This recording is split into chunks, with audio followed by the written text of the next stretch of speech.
Montes Claros, 25 de novembro de 2019. O Jornal Gazeta Norte Mineira está começando com os seguintes destaques. Polícia Civil prende homem acusado de envolvimento em homicídio. Jovem de 20 anos é assassinado a tiros em Jaíba. Montes Clarense se destaca no judô nacional. E ainda, Atlético e Cruzeiro decepcionam e perdem na rodada. Essas e outras notícias agora no Jornal Gazeta Norte Mineira.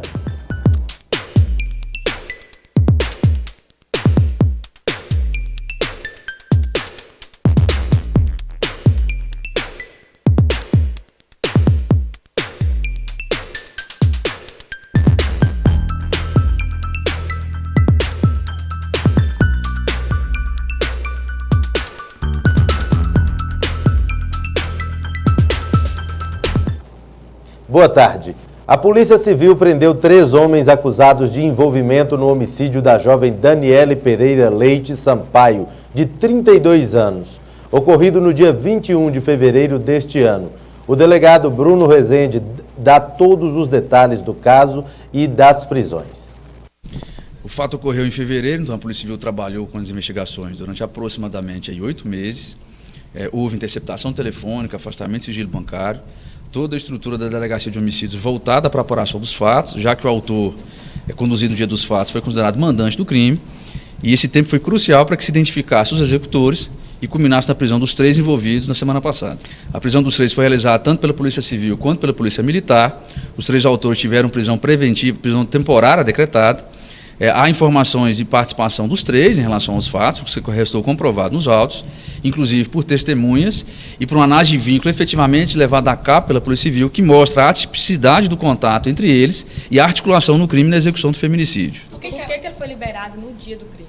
No dia do crime, não havia as informações disponibilizadas que a gente tem hoje, que só por mês de investigação é possível obter. Além disso, a interceptação telefônica mostrou o contato atípico entre os executores e o mandante do crime.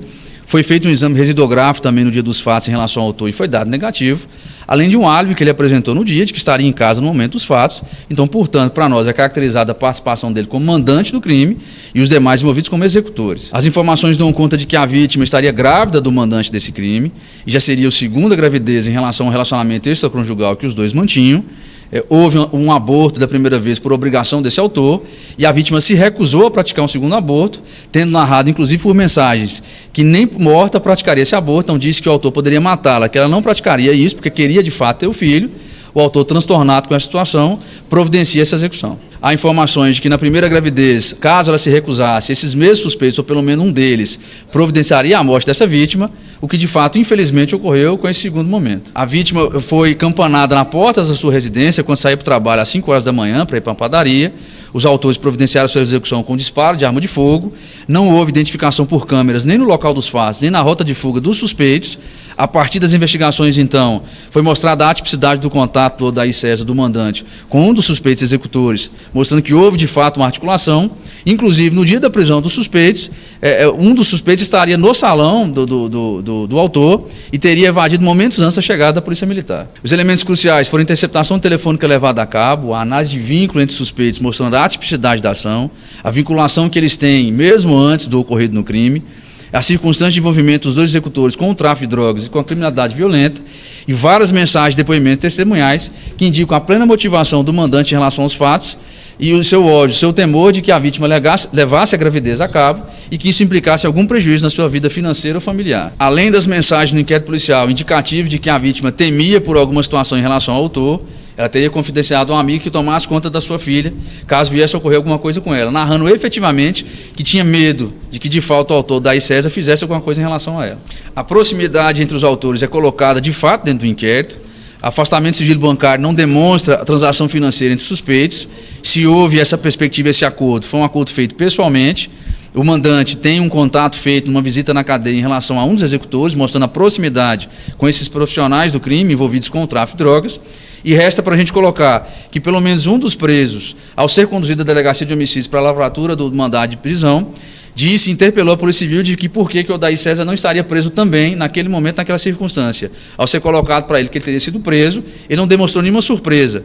E além disso, as investigações também indicam que houve, durante o desenvolvimento dos cumprimentos de mandado de prisão, um contato entre as famílias dos executores com o Daí César, indicando que a Polícia Civil e a Polícia Militar estavam em seu encalço para que ele providenciasse sua fuga, o que ele conseguiu por algumas horas, sendo capturado posteriormente pela Polícia Militar. Nas investigações são apontados por nós que o Bruno teria efetuado o disparo de arma de fogo contra a vítima, no suporte e na dinâmica da providência do João Wanderson, do João Bomba, tudo a pedido, solicitação e interlocução com o Daí César, mandante do crime. Nenhum dos três confessa participação no crime, mas a partir da prisão temporária agora e pela própria narrativa que ocorreu antes da condução para o presídio regional, a gente acredita que pelo menos um deles possa colaborar com as investigações, porque trata de um feminicídio grave e nas interlocuções e provas que nós dispomos, é possível que um deles possa querer colaborar. Para a Polícia Civil, a motivação do feminicídio seria, de fato, a segunda gravidez e a negativa da vítima em praticar um aborto pela pressão exercida pelo autor, que inclusive esteve na sua residência algumas vezes para tentar obrigá-la a fazer esse aborto,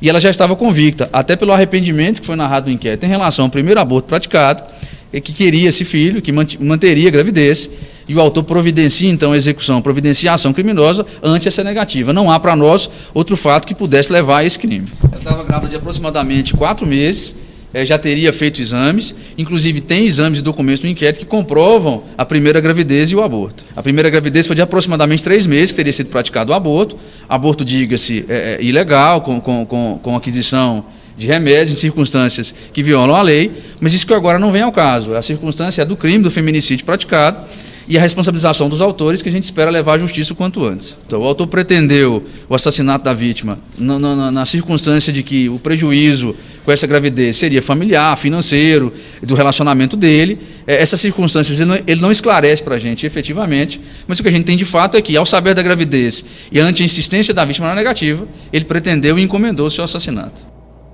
A seguir, Polícia Militar apreende 48 quilos de maconha em Mato Verde.